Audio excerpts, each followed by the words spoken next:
Right now, amongst investors across all markets, there is one topic that everybody seems to be interested in, and one thing which is on everybody's lips, and that is inflation. And this topic is incredibly important and relevant to Cardano and ADA. With spiraling national debts that we can literally see rising by millions of dollars every hour, it seems as if there is no other way to pay down government debts other than using inflation to devalue the currency and therefore the real value of that debt.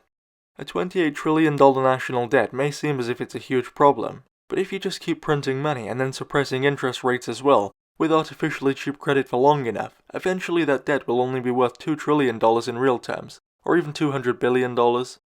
And so national debt, not to mention the fact that individuals and corporations around the world are over-leveraged with cheap credit, and are therefore relying on the perpetuation of artificially cheap money to stay solvent, means that there is very little incentive for anybody to want rates to rise to historically normal levels. Even though we all know that the situation isn't sustainable, most people have short-term economic incentives to want rates to stay low. I mean, just think of all of the people who have flat mortgage rates of 2 or 3% for the next couple of years, and those who have personal debts to pay and loans against cars and corporations who have large loans at low rates. What happens when all of those fixed periods and the teaser rates end? In most cases, people are already living paycheck to paycheck, or with very little room in between. What if rates were to rise to 5%? Half of the world would go bankrupt, including countries and many of the world's largest companies as well. And so what we have is a situation where people who have mortgages, finance on vehicles and personal debt, in other words people of voting age, do not want rates to rise, as in many cases it would hurt them financially. And then all of the corporations leveraged up to their eyeballs, and all of the political influence that they have, does not want rates to rise either.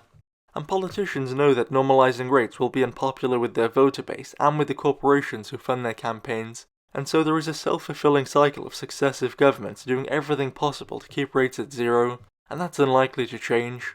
And before we get any further, I want to take a moment out to invite you all to subscribe to the channel if you're enjoying the video so far. You'd be helping me out a lot and gaining immediate access to all of our new content. Now anyway, what does this have to do with Cardano and ADA? Well, the answer is actually everything. Remember that interest rates and inflation are the gravity which hold asset prices down. If I can borrow at 5% and make 10%, I have a basis from which I can derive a proper and reasonable valuation for an asset.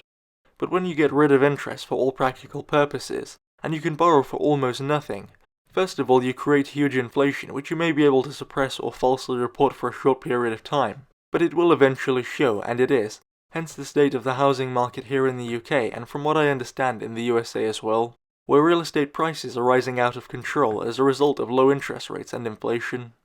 Secondly, what is happening and what will likely continue to happen is that people are waking up to the fact that while real estate and stock prices are rising, and the people who own them are seemingly getting rich, that wealth is coming from somewhere.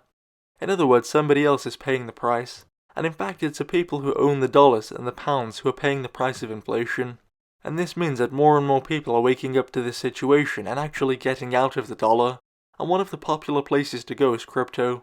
But the thing is, it's not just dollars which are worthless from an intrinsic value perspective in terms of the asset's ability to produce an income, but it's almost all cryptocurrencies as well.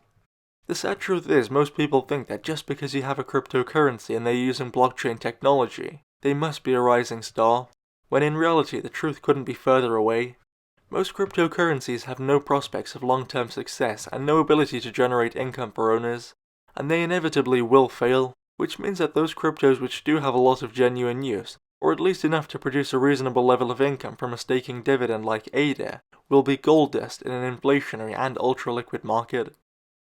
When we have a situation where we can't get any returns on savings, and a lot of people do not want to take part in the stock market, because they feel that the big players get special treatment and better information and that they are at a disadvantage, the pool of potential places to deploy capital either for an investment or as a store of value is really quite small. And any cryptocurrency, and by the way there aren't many which are actually growing and becoming more valuable over time as opposed to losing value like the dollar, and which also produces a sustainable income, is likely to rise a long way in value. And in my view, ADA is one of the few cryptos which does tick all of these boxes. And again we have to remember that there is very little incentive for anybody to raise interest rates. We all know that things will have to end badly, and that we can't get the huge benefits of free credit without paying at least an equally huge price. But the thing is, short-term mentality and individual financial incentives mean that voters are happy when their interest rates on their mortgage fall, and when they pay less on their car. But in satisfying our short-term interests, we are collectively ignoring the inevitable, and that is probably inflation on a huge scale, potentially hyperinflation, especially in asset prices and especially in high-growth assets as well, like ADA, which do produce a rapidly growing income. And the way that things are going, I personally would not be surprised if ADA were to reach $10 in 2021. This time last year, I probably wouldn't have thought that $10 was realistic just yet. But then again, the scale of money printing and the lowering of interest rates has been more than almost anybody would have thought. And politically, it's the easy thing to do, and the easy thing for regular people to vote for as well. And that's why it will likely only continue in greater proportions until it's forced to stop by the ensuing economic crisis. But until then, it's probably good news for ADA. Thanks for watching, and if you haven't yet subscribed to our channel, we have a lot more content like this out daily, so be sure to subscribe for that. See you in the next video.